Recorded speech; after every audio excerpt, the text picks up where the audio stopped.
Social democratic party of India SDPI Nanded की जानिब से आज हम लोग नांदेड़ में कलेक्टर ऑफिस पर एक जो है एहतजाज मुनज़्ज़म किए हैं।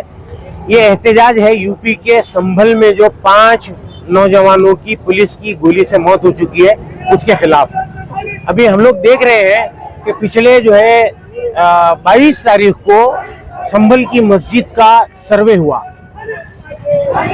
खबरों के मुताबिक एक विष्णु जैन नामी जो है शख्स, जो सरकारी वकील बताया जा रहा है, वो जो है कोर्ट में गया, उसने सर्वे की जो है याचिका दाखिल की और 2 ही घंटे में कोर्ट ने सर्वे का जो है ऑर्डर कर दिया।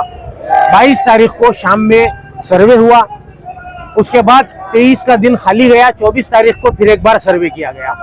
और वो सर्वे के लिए जब एएसआई की टीम आई तो वो सारी टीम में जय श्री राम के नारे लगाए गए, मुसलमानों को भड़काया गया। मस्जिद की तरफ जाते हुए जय श्री राम के नारे लगाने का क्या मतलब है? जब लोग वहां पे भड़क गए तो वहां पर जो है तनाजा पैदा हुआ, पथराव हुआ। उसके बाद पुलिस ने गोलियां चलाई और 5 लोगों को शहीद कर दिया। अब पुलिस कह रही है कि वो गोलियां पुलिस ने नहीं चलाई। तो जब पुलिस ने नहीं चलाई तो किसने चलाई? उनके पास कोई सबूत भी नहीं है, जबकि पब्लिक डोमेन में वीडियोस मौजूद हैं कि पुलिस जो है गोलियां चला रही है।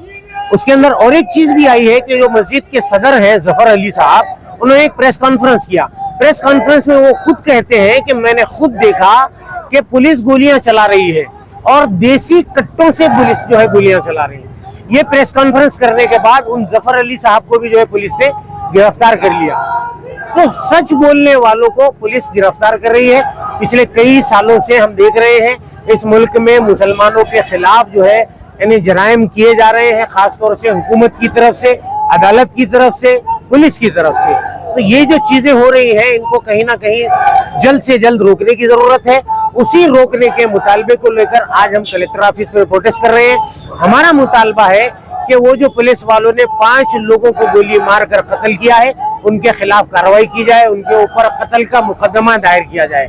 साथ ही वो जो अदालत ने कोर्ट के ऑर्डर किया है सर्वे का, वो बिल्कुल गैर कानूनी, गैर संवैधानिक जो है सर्वे है, तो उस कोर्ट के अदालत के जज के खिलाफ भी कार्रवाई की जाए और जो लोग उस हादसे में मर गए हैं उनको कंपेंसेशन दिया जाए। जो लोग मर गए हैं उनको 50 लाख रुपए का मुआवजा दिया जाए। जो उसमें जख्मी हैं उनको 10-10 लाख रुपए का मुआवजा अदा किया जाए। ये हमारी जो है डिमांड है और उसका एक मेमोरेंडम भी हम जो है राष्ट्रपति के नाम से अभी देने वाले हैं। इस मुतालबे को लेकर एसडीपीआई पूरे मुल्क में मैदान में है। 24 तारीख के शाम से ही हमने प्रोटेस्ट करना शुरू किया है। कल 25 को भी प्रोटेस्ट हुए हैं, आज 26 तारीख को भी हम लोग पूरे मुल्क में, महाराष्ट्र में प्रोटेस्ट कर रहे हैं। हमारे मुतालबे को जल्द से जल्द पूरा किया जाए, वरना हम इसको लेकर सख्त एहतजाज भी करेंगे और हाई कोर्ट और सुप्रीम कोर्ट का रुख भी हम लोग करने वाले हैं।